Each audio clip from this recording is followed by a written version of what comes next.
kulendi yamakateerera kudai so ndiyo channel unonzi Nash TV patinokupai ma-updates now nezvinhu zvakasiyana-siyana zvinenge zvichiitika. Inini handina mangwana handitenderera ndamunhu ndovhunduka kana kunyara ndinongochibhondora anytime right. Iko zvino zvitikutambira shoko pari kunzi Nash TV yavhara yatobudisa press release kuti aiwaka with immediate effect ngaitovharwa izvezvi kusare kusisina that thing that stable isare isisingachatombo exist. But inini nyaya idzodzi idzi ndine maonero andakadziita. Inini ndoda kuanalyze zvandiri kufunga zvandakaona. This is my understanding and my analysis. Honestly speaking, inini I believe kuti Nash TV kuvharwa kwayo inenge yakavhariswa neZanupf. Why am I saying this?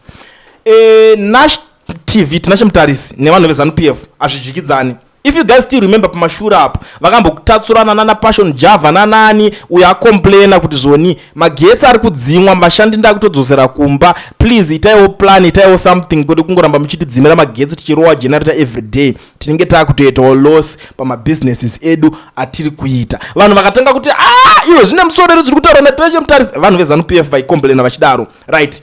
To cut the long story short, gedza tijambire pane dzimwe nyaya dzakaitika futi papapa pane pakanzi ko album Flow richanoitirwa kupi vakabuda vachitaura kuti zvoni tichatoenda kunoritira kuparliament. Reason yekuti tichanoritira kuparliament yanga iri yekuti kuparliament kwaidzima magetsi, so vaita kuti iwo shamari we are busy stressed nenyaya dzeningirikino wakutotidhisa wakutotiseka kuti magetsi ari kudzimwa muparliament. Saka wakuta kuti venue yodonta album rasenflow kuparliament indawo uchitijairira iwo.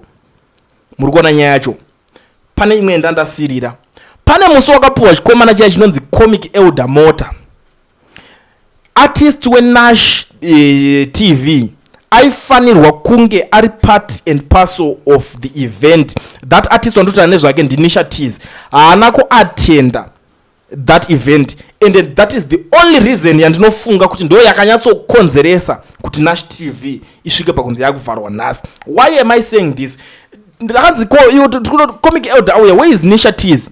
Are you guys telling us kuti Nisha Tease is so special kudarika this event dzadziri kona machakaire chichi youth what Nisha hana kuenda, vakatumira representative zvikansika muta kuti mimi representative president vobudedzera award vakaningirikina votambidza representative indawa muchijairira imimi. Zvakazoitika ndezvekuti tinashe mutarisi, if you guys check pane interview yakaitwa pamashure apo yatinashe mutarisi achiitira kune new food nikirini yake yakavhura pana Kariga Mombe kutown kuHarare kuZimbabwe paya akataka girinka food outlet kake akaisa ipapo ane interview yake yakaita na Ola 7 achitaura kuti naktaura ikandishaya takazoenda tikagara pasi tikataurirana. Now I want you guys to listen kune vanhu vanonyatsoziva. Ndiani munoziva imimi akamboenda kunotaura nemunhu weZanupf akasathreatenwa? Ndiani munoziva akatomboenda kunogara pasi nemunhu weZanupf akataura naye vakatoita discussion ine musoro akasaudzwa zvekupenga akasaudzwa kuti ngachivharo? Inini ndiro pandikufunga kuti this is the reason yaita kuti vakomana ndofunga akabhatodzwa kuti tatosangana baba vharai chinhu chenyu chakanzi chivharwe chati achifanira kuexista futi atidi kuona uchitombo manager kana any artist uri kuchita kana zvimwe.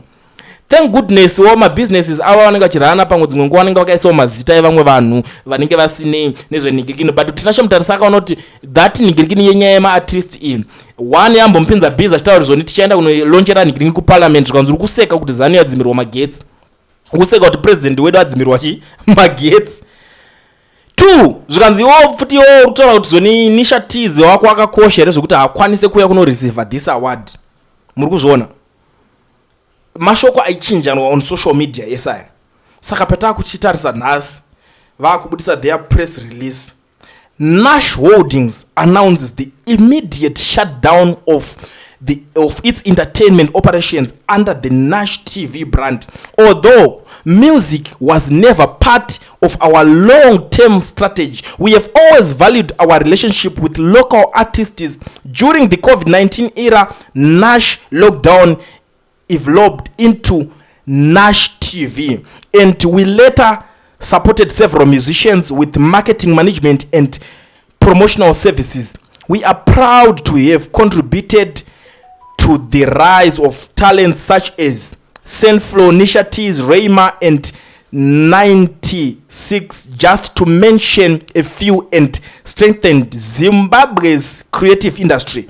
We have communicated this transition to all artists previously under our care. While stepping away from direct management, we will continue to offer guidance and assist them in building their own recording studios and securing new professional managers for the next phase of their careers. We will appreciate your support as we focus our efforts on mentoring entrepreneurs and the growth of Zimbabwean enterprise. Ndo tsamba yavo yavari kubuditsa asi susu chikuchitika techiza, because even ukatarisa last album launch ya Senflow, it's a topic for another day, because I know and I understand most of you people, you don't follow all these things.